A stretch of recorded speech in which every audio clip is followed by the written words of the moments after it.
sekitar 3200 tahun yang lalu, saat Yunani kuno masih dipenuhi mitos dan dewa-dewi, berdirilah seorang raja ambisius bernama Agamemnon. Dalam waktu singkat, dia menaklukkan hampir seluruh kerajaan di daratan Yunani. Tapi ambisinya tak berhenti sampai di situ saja.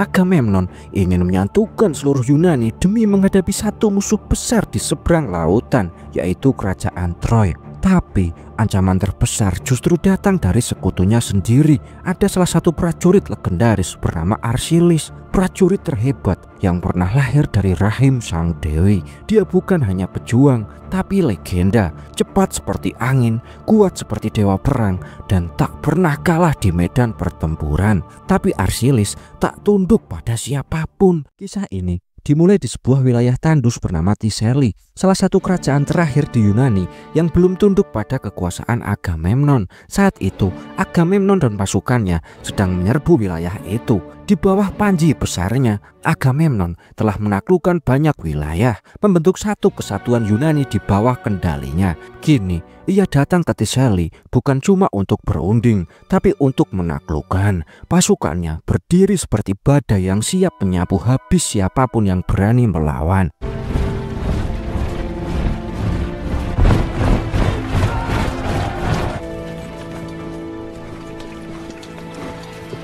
Tapi sebelum peperangan besar meledak, Raja Thessaly mengajukan tawaran. Daripada ribuan nyawa harus melayang sia-sia, biarkan saja prajurit terbaik dari masing-masing pihak bertarung satu lawan satu. Duel kehormatan. Jika prajurit Agamemnon menang, maka kerajaan Thessaly akan menyerah dan tunduk. Tapi jika kalah, maka pasukan Agamemnon harus mundur, angkat kaki dari sini dan jangan pernah muncul lagi. Agamemnon pun menerima tantangan itu. Dari pihak Thessaly muncullah Boagrius, raksasa berzirah besi, prajurit beringas yang ditakuti semua orang.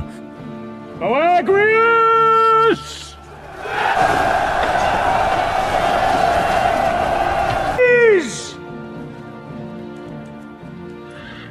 Kini semua mata tertuju pada Agamemnon. Siapa yang akan dia kirim untuk menghadapi monster semacam itu? Dan jawabannya cuma satu, yaitu Archiles. Tapi masalahnya, dia tak pernah tunduk pada siapapun termasuk Agamemnon.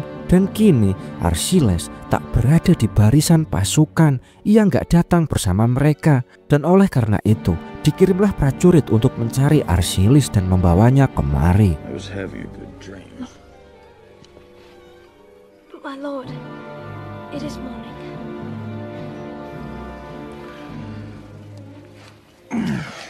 They say your mother is an immortal goddess. Dan tanpa banyak bicara, dia pun bersiap. Di bawah sinar matahari yang masih pucat, Archiles mengenakan zirah perangnya. Ia pun menunggangi kudanya menuju medan duel, diiringi ketegangan yang menggantung di udara. Sampai di sana, semuanya menanti. Semua prajurit menyambutnya, termasuk Boagrius yang berdiri seperti tembok raksasa di tengah lapangan. Tapi saat Archiles muncul, langkahnya ringan dan tenang. Ia tidak membawa pasukan, ia tidak mengeluarkan teriakan perang. Ia cuma berjalan, seolah tahu bahwa hari ini dunia akan mengingat namanya. Dan duel pun dimulai, hanya berbekal tombak, keberanian dan keyakinan yang tak tergoyahkan. Semua yang menonton menahan napas. Boagrius mengaum, siap menghantam. Tapi sebelum sempat bergerak, tiba-tiba dalam sekali serangan,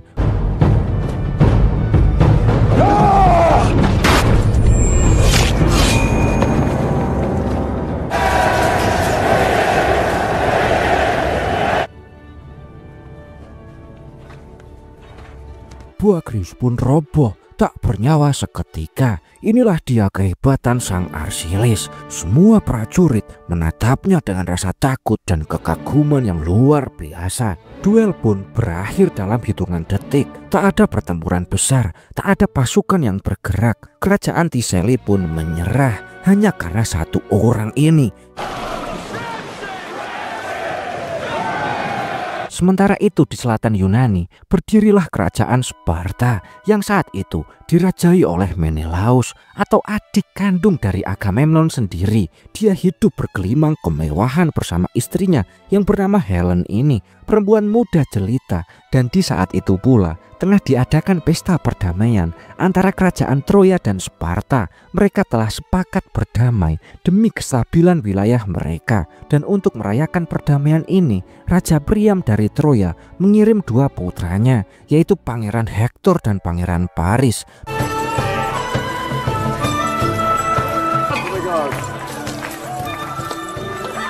Menghadiri jamuan kerajaan di Sparta. Hektor adalah prajurit sejati, gagah, bijaksana, dan sangat disegani, simbol kekuatan Troya. Sedangkan si Paris atau adiknya ini lebih dikenal sebagai pecinta seni dan keindahan. Tapi di balik pertemuan diplomatik itu, api kecil mulai tumbuh. Paris dan Helen diam-diam saling jatuh cinta. Hubungan mereka terjalin dalam bayang-bayang rahasia, tumbuh dari pertemuan singkat yang berubah jadi pelarian emosional. Bagi Paris, Helen adalah lambang cinta yang murni, sedangkan bagi Helen, Paris adalah harapan, satu-satunya jalan keluar dari kehidupan yang dingin dan penuh kewajiban. Hubungan ini segera terendus oleh Hektor. Hektor pun menasihati adiknya itu atau si Paris. Dia memperingatkannya, jangan sekali-kali kau menyulut api kepada Sparta. Kau tahu Sparta, ini bukan main-main. Who sang lullabies to you tonight? Tonight? Didn't let the fisherman catch you. He was more than a very powerful man. And that his brother Agamemnon, the king of Massa, and I love you. But if you do anything to him... Tapi si Paris yang masih muda belia dan mabuk kepayang tak peduli akan semua itu. Intinya dia telah jatuh hati kepada Helen. Esok hari pun tiba.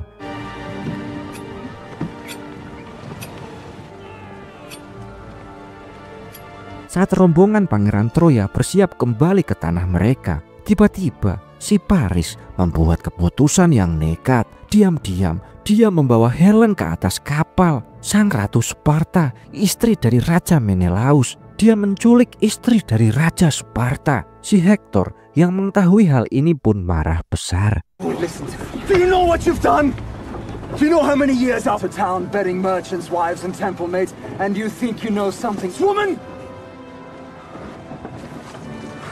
Tapi ini semua sudah terlanjur jauh. Maka dari itu Hektor pun memerintahkan untuk melanjutkan perjalanan ke Troya. Dan sementara itu di Sparta, begitu Menelaus menyadari bahwa Helen telah menghilang dan tahu jika Parislah yang membawanya pergi, Menelaus pun murka. Kehormatannya sebagai pria, sebagai raja Sparta hancur dalam semalam. Amarahnya membara, bukan karena kehilangan istri, tapi karena harga dirinya diinjak-injak di depan seluruh Yunani. Maka dari itu, dia segera menemui kakaknya sendiri, yaitu Agamemnon, sang raja dari segala raja di Yunani.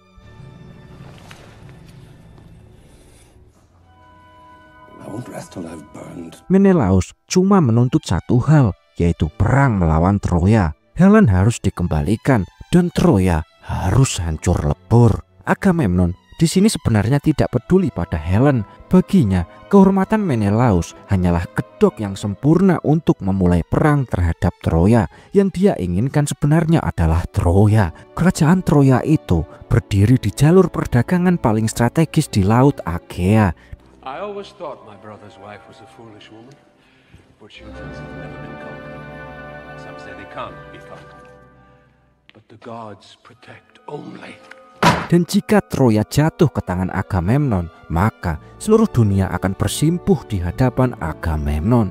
Tapi satu hal yang mengganjal, Troya bukan lawan sembarangan. Bentengnya menjulang kokoh, dijaga oleh ribuan prajurit terlatih dan dipimpin oleh Hektor, panglima yang belum pernah kalah. Maka Agamemnon pun sadar dia butuh lebih dari sekedar jumlah. Ia butuh sesuatu yang bisa mengguncang Troya hingga ke akar, yaitu ia butuh Arsilis. Nestor, penasihat tua yang bijak, mengusulkan sang Arsilis itu bersama 50 prajurit pilihannya atau para Mermaidon, pejuang bayangan yang bertempur seperti dewa di bawah kendali Arsilis. Tapi Agamemnon ragu, ia benci Arsilis. Prajurit itu tak pernah tunduk, tak bisa diperintah. Tapi Agamemnon juga tahu, tanpa Arsilis, kemenangan hanyalah angan-angan. Maka dengan hati yang penuh amarah, ia pun akan mengirimkan utusan untuk membujuk Arsilis demi ikut dalam peperangan ini.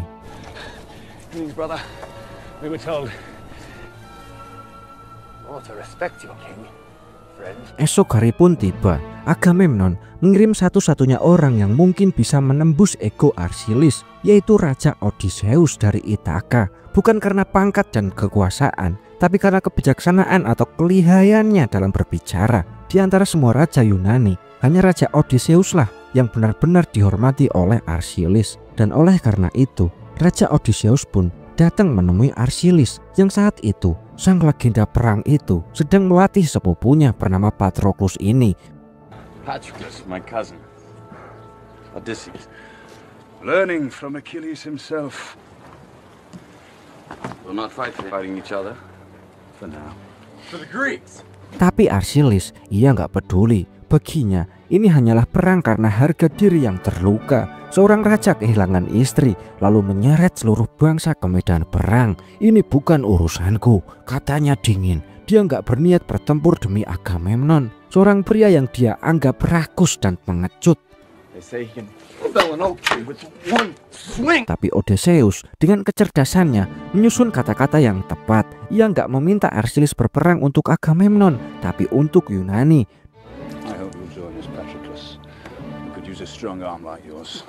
Dan ia mengatakan jika Troya memiliki pangeran yang lebih hebat dari pangeran Yunani manapun, termasuk lebih hebat dari Archilis, yaitu si Hektor itu. Konon katanya dia belum pernah terkalahkan sama sekali. Oleh karena itu, Archilis panaslah mendengar kata-kata itu. Ucapan itu menyalakan api dalam diri Archilis. Tapi sebelum mengambil keputusan, dia pergi menemui ibunya, yaitu Thetis, yang konon katanya adalah sang dewi laut. Thetis tahu jika Archilis ikut perang, takdirnya telah ditentukan. Ia akan mati muda, tapi namanya akan hidup selamanya. Ibunya nggak memaksanya, tapi ia tahu putranya menginginkan satu hal, yaitu kemuliaan. Perang Troya adalah jalan menuju keabadian, dan akhirnya Archilis pun memutuskan untuk berangkat perang.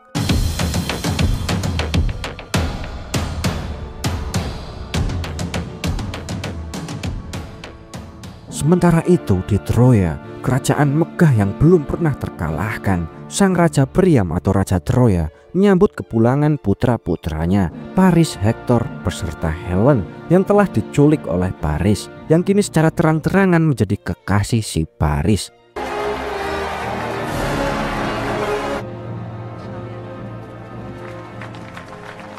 Perayaan kecil pun digelar, tapi tidak semua wajah berseri. Hektor memandang situasi ini sebagai awal kehancuran. Dia tahu Sparta dan seluruh Yunani pasti akan datang menyerang, dan Troya meskipun kuat tak akan mampu bertahan lama. Si Hektor rupanya telah menjadi seorang ayah. Ia memiliki seorang istri dan anak mereka yang masih bayi. Dia tahu perang besar akan datang dan mungkin ia nggak akan pernah kembali. Dalam hatinya, Hektor ingin mengembalikan Helen ke Sparta untuk mencegah pertumpahan darah. Namun Raja Priam menolak. Baginya, menyerahkan Helen berarti menunjukkan kelemahan Troya. Ia juga tak ingin Paris ikut pergi bersama Helen. Raja Priam di sini terlalu percaya pada kekuatan tembok Troya yang tinggi menjulang dan belum pernah ditembus musuh manapun. Dia yakin selama dewa Apollo atau dewa pelindung suci bangsa Troya berpihak pada mereka, tak ada satupun prajurit Yunani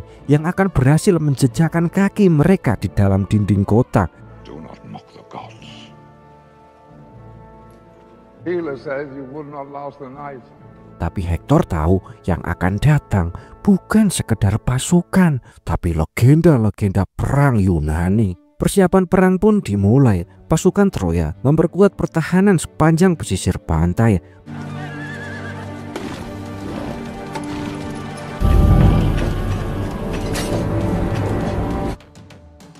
Sementara itu di kejauhan, sepanjang garis horizontal mulai dipenuhi titik-titik hitam. Ribuan, 1000 kapal Yunani membawa lebih dari ribuan pasukan akhirnya tiba di perairan Troya.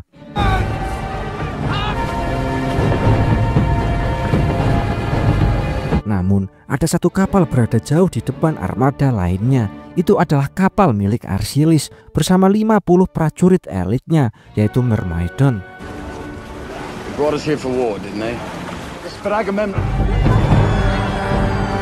Patroclus atau sepupu Arsilis yang sangat ingin ikut berperang ditahan oleh Arsilis. Dia belum siap.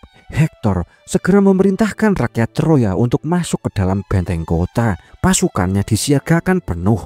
Pertempuran pecah di tepi pantai Troya.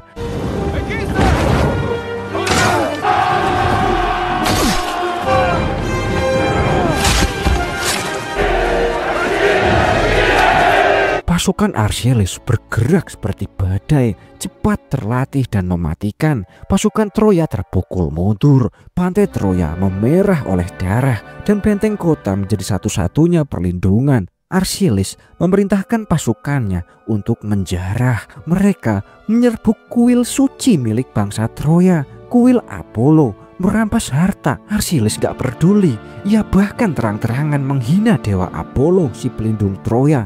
Bagi Arsilis, dewa bukanlah alasan untuk gentar. Tapi gak lama kemudian, Hektor datang bersama pasukan elitnya.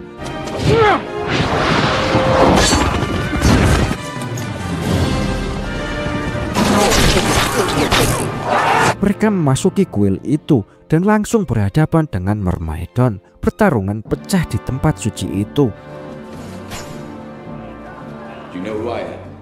Dalam kekacauan, Hektor menantang Arsilis untuk duel, bukan karena demi harga diri, tapi Arsilis malah menolak. Sekarang bukan waktunya, kata Arsilis. Jika kau ingin mati hari ini tanpa saksi, siapa yang akan mengenang kehancuranmu? Ujar Arsilis, dan seluruh pasukan Hektor dihancurkan. Tapi Arsilis membiarkan Hektor hidup. Dia sengaja melepaskannya, bukan karena belas kasih, tapi karena ia ingin kematian Hektor disaksikan dunia. Di waktu yang tepat, kejadian itu disaksikan oleh seluruh prajurit Yunani yang mengagung-agungkan nama Arsilis.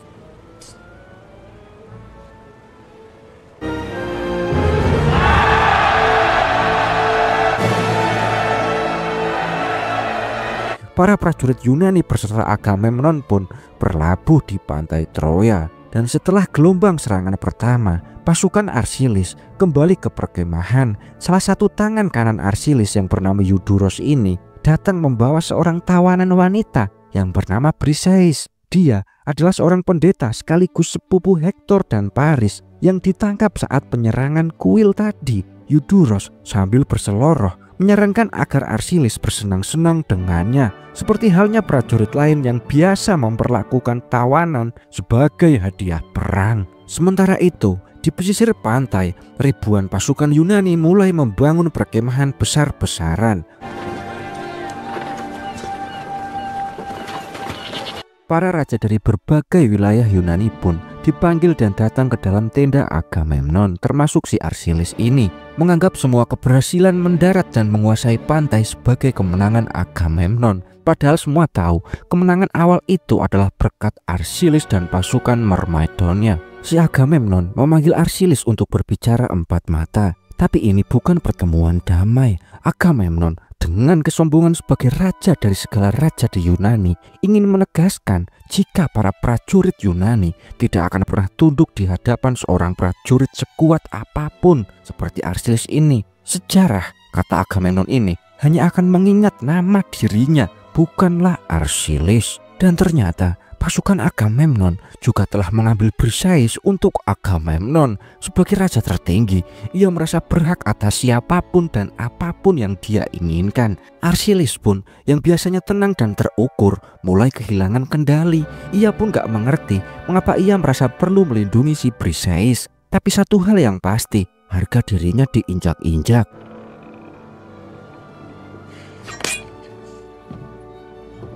I'll have her give me a... Before my time is done, I will look down on your corpse and smile.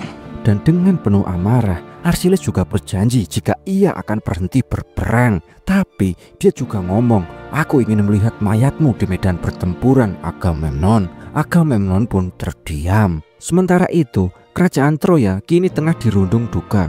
Banyak prajurit terbaik gugur dan kuil-kuil suci tercemar darah. Meskipun begitu, para bangsawan dan pendeta masih yakin dinding Troya tidak akan bisa ditembus. Mereka percaya dengan pemanah-pemanah terbaik dan Hektor sebagai pelindung utama kota, kemenangan akan berpihak pada mereka. Dan di situ pula si Paris justru merasa bersalah. Semua ini bermula darinya, dari cintanya pada Helen.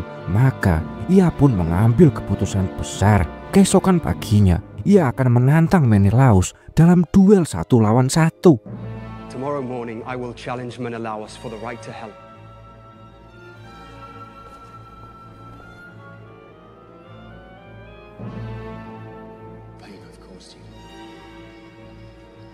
Mendengar hal itu, Raja Priam akhirnya menyerahkan pedang pusaka Troya kepada Paris untuk pertempuran di esok hari. Tapi tidak semua setuju. Istri Hektor sangat khawatir. Dia tahu tujuan utama Yunani bukanlah membalas Paris, melainkan menghancurkan Troya dan membunuh Hektor. Ia memohon agar Hektor tidak mencampuri urusan duel itu. Tapi Hektor tahu jika adiknya kalah, ia nggak bisa tinggal diam saja. Dan malam itu,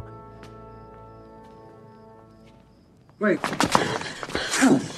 What are you doing? Let me go. Hektor menemukan si Helen hendak melarikan diri keluar benteng. Rupanya Helen ingin menyerahkan diri kepada Menelaus, berharap agar perang ini berakhir dan gak ada nyawa lagi yang melayang. Tapi Hektor menghentikannya. Dia tahu ini bukan tentang Helen lagi. Agamemnon dan Yunani sudah terlanjur haus darah. Bahkan jika Helen kembali, perang tetap gak akan berhenti. Troya akan tetap diserang oleh Yunani. Esok hari pun tiba.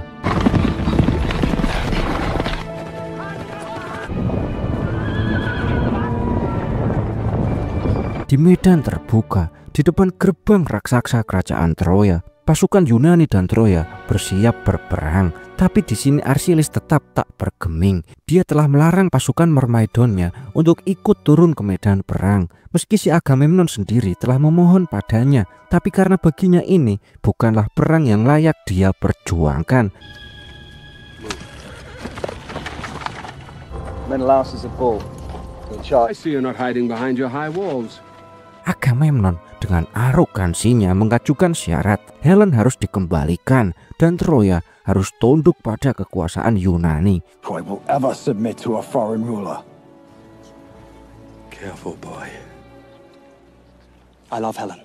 Tapi Hektor langsung menolak mentah-mentah. Akhirnya Paris pun maju, menawarkan jalan lain. Dia menantang Menelaus dalam duel 1 lawan 1 dengan syarat siapapun yang menang akan membawa pulang Helen dan peperangan harus berakhir. Menelaus yang masih menyimpan dendam langsung menerima dan rencananya mereka akan langsung menyerbu Troya begitu Menelaus membunuh si Paris. Duel pun dimulai.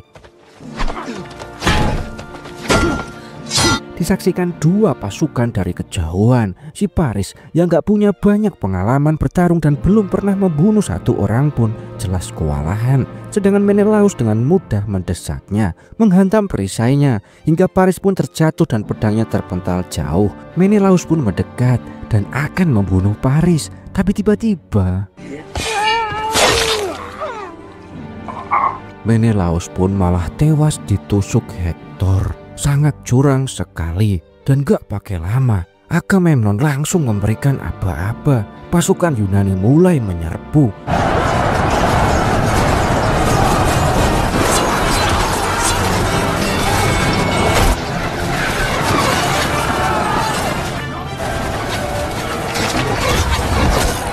Agamemnon murka besar, mengabaikan semua itu. Troya pun segera merespons. Karena pasukan mereka bertahan dekat dengan tembok kota, mereka pun punya keuntungan strategis. Dari atas tembok, hujan panah mengguyur prajurit-prajurit Yunani yang mulai kacau di bawah.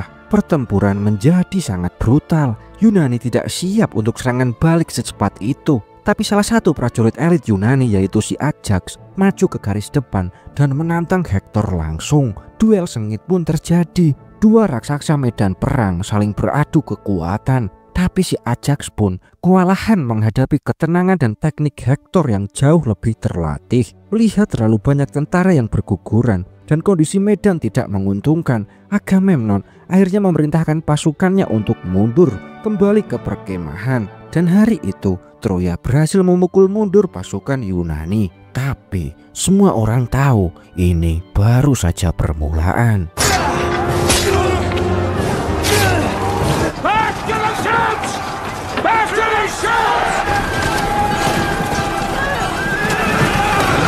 Setelah pertempuran usai, kedua kubu menghentikan perang sementara untuk mengumpulkan mayat-mayat prajurit mereka. Dan hari itu, langit dipenuhi asap kremasi. Suasana muram menyelimuti seluruh kubu Yunani.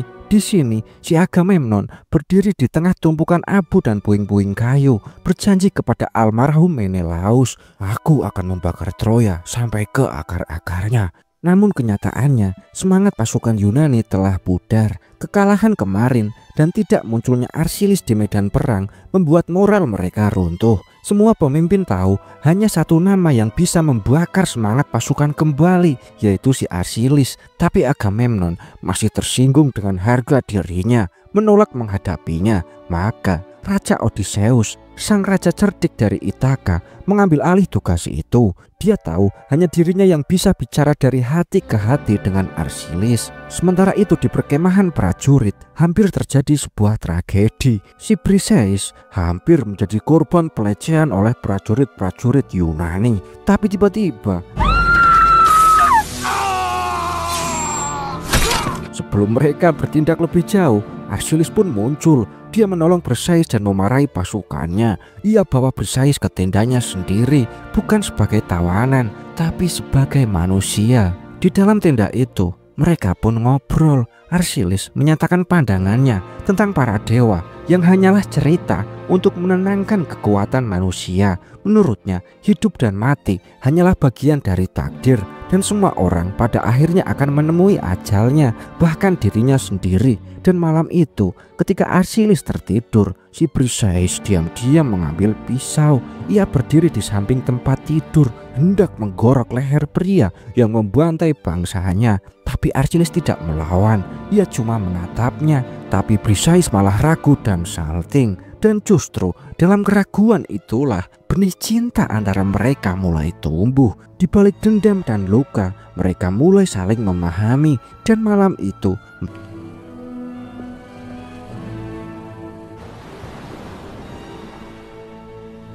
keesokan harinya, Raja Odysseus pun datang. Dia memohon pada Arsilis untuk ikut berperang kembali. Pasukan Yunani telah kehilangan arah dan runtuh total secara mental. Mereka butuh sosok pemimpin sejati sepertimu, Arsilis. Tapi Arsilis yang hatinya kini telah berubah oleh cinta dan kehilangan kepercayaan pada perang ini tetap pada pendiriannya. "Aku dan pasukanku besok akan pulang," katanya. Dan sementara itu di dalam kota Troya, para pendeta dan bangsawan bersorak. Mereka yakin Yunani sedang lemah.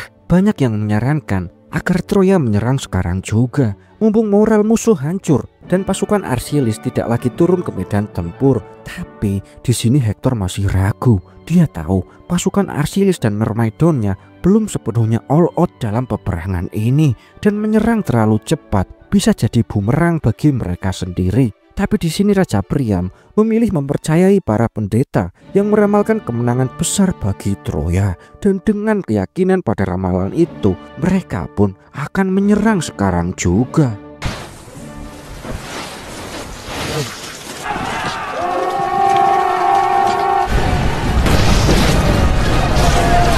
Dan di pagi buta itu, pasukan Troya telah melancarkan serangan mendadak. Dalam gelap dan dinginnya pagi, ribuan prajurit Troya mengepung pantai, menghantamkan perisai dan tombak mereka, berusaha memecah mental musuh yang sudah rapuh.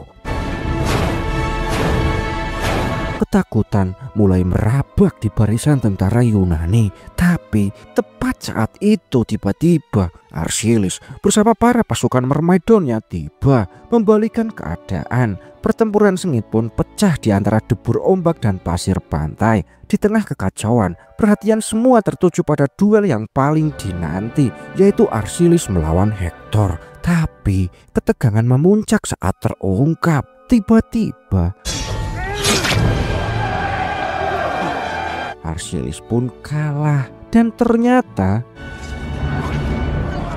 itu bukanlah Arsilis, melainkan Patroclus, sepupu dan sahabat dekat Arsilis. Duel itu menjadi simbol harapan dan perlawanan terakhir bagi Yunani. Sayang, Patroclus akhirnya tewas di tangan Hektor. Kabar kematiannya membuat Arsilis terguncang hingga ke dasar jiwanya. dia pun marah besar. Dia benar-benar murka. Dia ditemukan dalam tendanya, terdiam dan terluka oleh kehilangan yang sangat-sangat dalam. Pertempuran pun mereka cukupkan sampai sini. Dendam membara di hati Archelaus dengan penuh amarah dan air mata.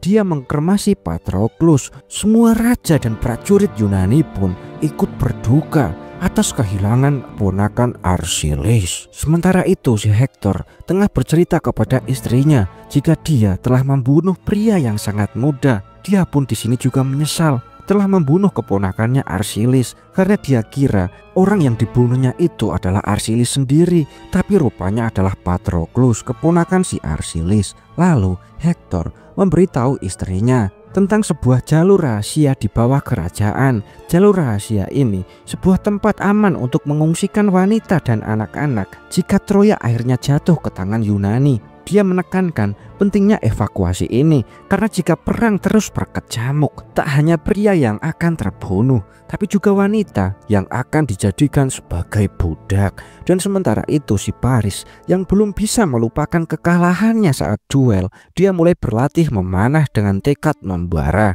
Dan esok hari pun tiba. Kini Archelaus yang sudah diselimuti kemarahan dan murka yang membara, dia sudah nggak peduli. Dia akan sendirian menuju ke Troya untuk membunuh Hektor, menantangnya dalam duel 1 lawan 1.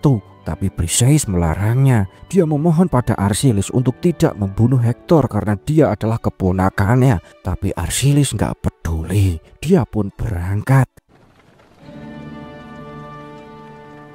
Sesampainya di depan benteng Troya, suara Archelaus menggema, memanggil nama Hektor. Suaranya memenuhi semua udara. Semua mata tertuju padanya. Orang ini benar-benar gila. Hektor! Sebelum berduel, Hektor pun berpamitan kepada ayahnya dan juga istrinya, seolah-olah ini adalah perpisahan terakhir mereka. Hektor pun akhirnya keluar menghadapi Archelaus seorang diri, layaknya 2 orang singa jantan yang tengah memperebutkan kekuasaan. Si Hektor kemudian mengajukan satu kesepakatan. Siapapun yang menang, lawan yang kalah harus dimakamkan dengan layak dan hormat. Tapi Archelaus tidak peduli. Dengan nada dingin dan tegas, dia berkata, "Kini kau dapat melihat siapa aku sebenarnya." Helm pun dia lepas dan duel pun dimulai.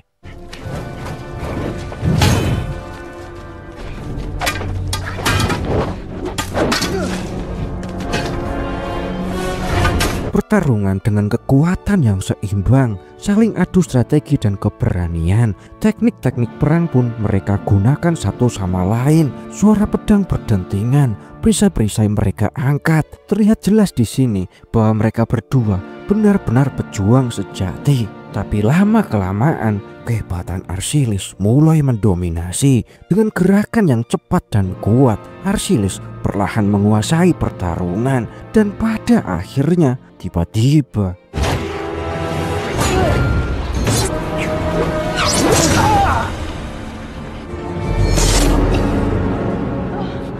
dengan gerakan cepat, Hektor pun akhirnya terjatuh. Archelaus menyeret mayat Hektor pergi, menatap seluruh pasukan Troya beserta raja-rajanya. Mereka semua terdiam dalam sunyi. Bagaimana bisa satu orang ini menghabisi pangeran Troya dengan begitu mudahnya? Sampainya Archelaus di tepi pantai, semua prajurit Yunani benar-benar takut melihat Archelaus. Dia seorang diri bisa mengalahkan Hektor, sang pangeran Troya yang legendaris, layaknya seorang singa yang sedang membawa mangsanya. Malam hari pun tiba. Saat Archelaus tengah bersantai-santai, tiba-tiba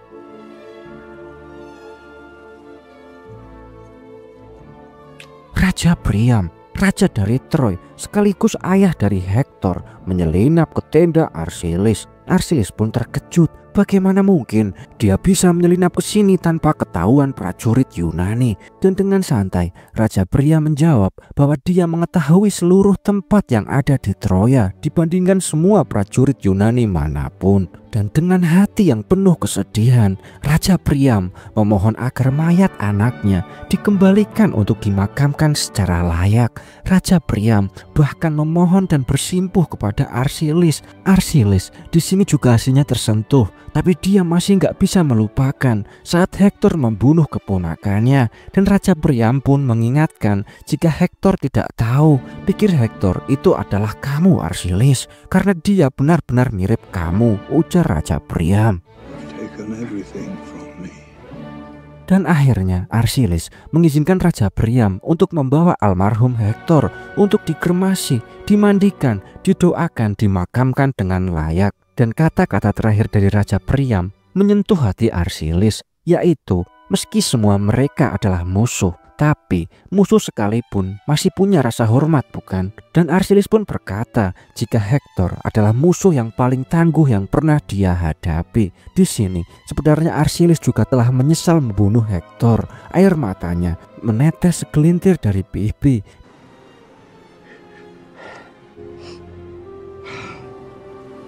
We'll meet again soon, my brother. Dan upacara pemakaman Hektor akan berlangsung selama 12 hari penuh. Dan selama waktu itu Arsilis berjanji menyatakan bahwa pasukan Yunani tidak akan menyerang Troya, sebuah jeda yang memberi Troya waktu untuk berduka. Briseis pun dibebaskan oleh Arsilis. Dia diberi sebuah kalung tanda penghormatan. Tak hanya itu, Arsilis bahkan memuji Raja Priam, mengatakan bahwa dia adalah raja yang jauh lebih baik dibandingkan Agamemnon. Dengan penuh penghormatan, upacara pemakaman Hektor pun berjalan hikmat, mengakhiri babak penuh duka dalam perang besar ini.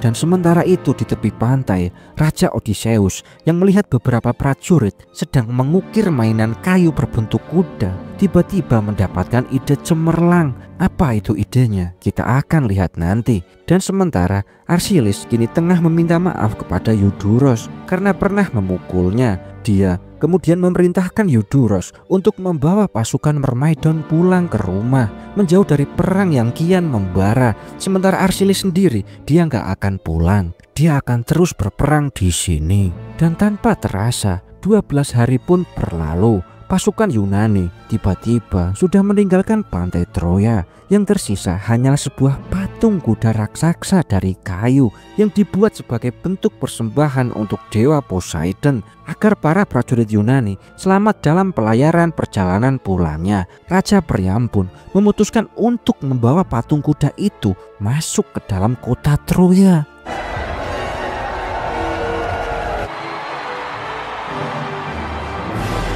Warga Troya pun bersorak gembira menyambut patung raksasa itu sebagai simbol kemenangan mereka. Tapi sesungguhnya pasukan Yunani tidak benar-benar pergi. Sebagian dari mereka bersembunyi di dalam patung kayu itu, menunggu waktu yang tepat. Inilah dia ide dari sang Raja Odysseus tadi. Dan malam hari pun tiba. Pasukan Yunani yang bersembunyi dalam patung mulai keluar, membunuh penjaga yang tertidur dan membuka gerbang kota. Pada fajar, ribuan prajurit Yunani menyerbu kota itu, membantai para pria dan memperkaos wanita sebelum membunuh mereka juga.